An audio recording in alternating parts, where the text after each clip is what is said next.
So today, I'm joined by Invid Ninja 92, Oli from YouTube. Hello. Took the trip up north to come and just hang out for a week or so. It's gone pretty well so far, so it has. Last night, we got drunk and went to see the new Nicolas Cage movie, Drive Angry, which was something that I think we were both kind of looking forward to. Especially under the influence, absolutely. Especially under the influence, yes. If you're going to see this film, go see it inebriated. That's a word, isn't it? Inebriated. I suppose so. Either way, if it means drunk, it means drunk. It is now. So yeah, basically, I mean, Drive Angry. The trailer says it all. It's one of those films where the trailer literally just tells you the plot because there isn't much of one. It's a revenge film where Nicolas Cage escapes from hell to wreak havoc on people who have wronged him here on Earth, and he's been pursued by the Devil's Accountant, played by William Fichtner. Who is one of the, he's a that guy, like, I've seen that guy in something else, but you can never think of what it is.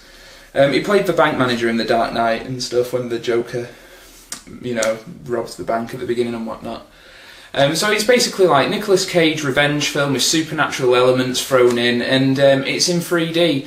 And anybody going into this film expecting anything but like a trashy kind of throwaway exploitation action movie is going to be sorely disappointed.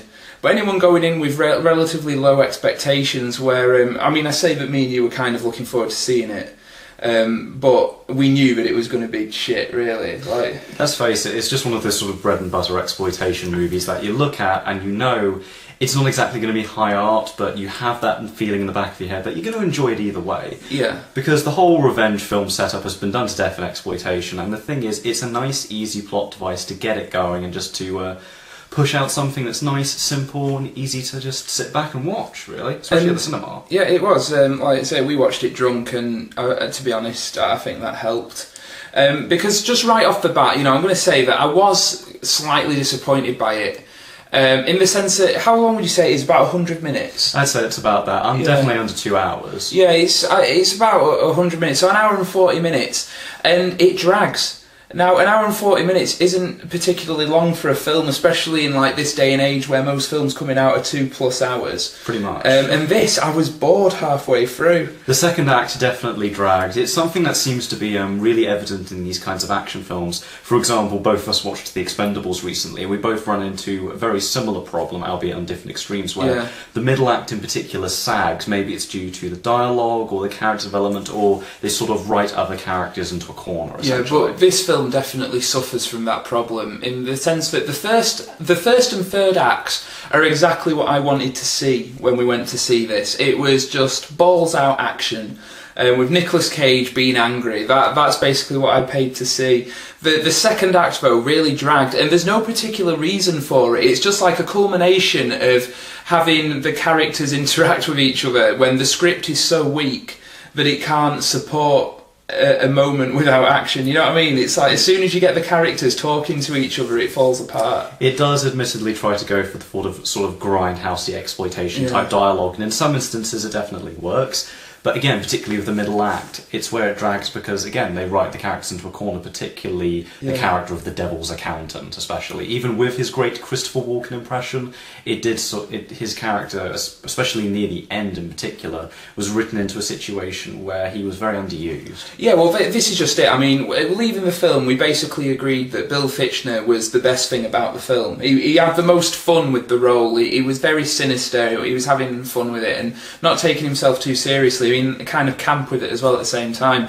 However, when you get to the third act and it comes to this big final battle, he has nothing to do. He stands and watches, and I'm thinking, they've got the best character in the film doing very little at the end, and he felt horribly underused. But then again, he was the best thing about the film, especially a scene where he drives a hydrogen truck into about 6 or 7 police cars while playing that song, That's the Way I Like It, or whatever.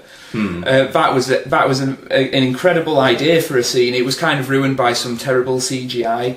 But that brings me on actually to what my favourite thing about this film. Basically, it's like we said, it's an old-fashioned exploitation action movies in this same style as Grindhouse.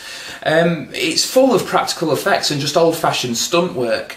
I mean, just cars crashing and shit like that, and it doesn't sound like much, but it's not often you see an action film nowadays which is 90% practical, even though I mean there was obviously some CGI in it, and the CGI was terrible. Now, we were talking about this earlier about whether or not that could be intentional, but it's difficult to tell with these kinds of films because there are times where these kinds of films either just go with what they are, or sometimes try to end up being self-aware, and that occasionally ends up with more extremes. I mean, the film for me was like a cross between several things. It was a cross between Death Proof, particularly with the car chases. I believe it's Lamberto Barber's Blast Fighter, especially with the fact that the main character has this amazingly giant shotgun which can just blow people's heads off and make them explode. And Painkiller with the whole demonic plot of a relative coming back to save his granddaughter from the forces of hell, essentially. It definitely had a vibe of all three of these things stuck together. Well, that's the thing. It's like I said to you when we left last night, the film is literally... It's like a film written and put together for me. It's everything I enjoy in film. It's the old-fashioned action, practical effects and shit like that, and it's also got that supernatural element to it with religious sects and cults and everything like that, because anybody who watches my videos will know that I'm kind of into the occult, I'm fascinated by it. And so it's literally like a film put together with all these different aspects that I'm really interested in, but it doesn't come to an equal whole, so to speak. Like, it's not the sum of its parts, No. And I even thought Nicolas Cage, I know you can't really critique his performances anymore because he's become a parody of himself. It's become Cage-sploitation, essentially, with his basically, movies. yeah, but I was kind of let down by his performance. I felt at times like he was just sleepwalking through it. He needed to be a bit more like his characters in films like Face Off, or again, if you want to use a modern example, Bad Lieutenant. See, yeah, Bad Lieutenant, I think if Nicolas Cage had played this movie like Bad Lieutenant, it would have been a lot better. But I think that having Nicolas Cage literally just scowl for an hour and a half didn't quite work. I think it needed an injection of personality to that role, which he didn't really bring. It was just kind of a cardboard cut-out revenge film, and he wasn't doing anything new with it. And I think after seeing him really revitalise his career with Bad Lieutenant and Kick-Ass, I was expecting him to do a lot more with it, and he didn't. And I just felt it was kind of like a step backwards for him in terms of his career. But having said that, he's not dreadful in it. No. Like, he's passable, but it could have been anybody. It's like one of the reasons we were looking forward to it is it's Nicolas Cage blowing shit up, but we got there and it could have been anybody blowing shit up. Of course, naturally, we've got to mention the requisite female character who's in the film, and for a decent amount of time. Yeah, the character of Piper now, I cannot for the life of me remember the name of the actress, but... doesn't matter, really. Yeah, the character, I actually quite liked the character. I will give her that. I mean, she is essentially eye candy, strutting around in hot pants, firing guns and stuff. But she is strong-willed. She doesn't succumb to the whole thing of, I'm a damsel in distress, even if she does have a knife put up to her by the devil's accountant, who again does nothing with that. Yeah, exactly. But she does bring that kind of that strength to the role. Like, she could have been the cliched damsel in distress, like you said, but she managed to kick ass herself. Yeah. Especially where she has an abusive boyfriend to begin with, and she kicks the shit out of him. And I don't know. It's not like a massive. It's not something you can really critique at length, but the fact that she didn't just play the damsel in distress was refreshing in a film like this. So I actually, credit where credit's due, I thought she did really well. But I'm just trying to think of, like, another problem, actually, the villain. Character called Jonah King. Who was he? He was basically just some kind of evil devil worshipper with a funny accent. He was like, I'm going to sacrifice the baby for the devil because, I'm evil. But he's like horribly underdeveloped. He's really not in it until the end. And then you don't know his motivations. And any of that, and they even touch on the fact that he's going to sacrifice a child to the devil to become immortal.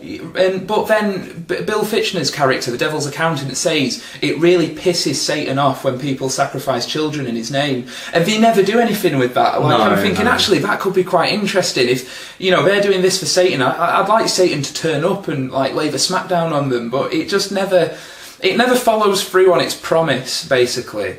Yeah. But having said that, if you are looking for a film that is a good night out. Like I said, we were with a friend as well, so there was a couple of us going to see this. Midnight showing. At the midnight showing, you know, we got drunk first, went to a club, and then we went to see Drive Angry. Under those circumstances, it is a fun film to watch, despite the fact that the second act does drag.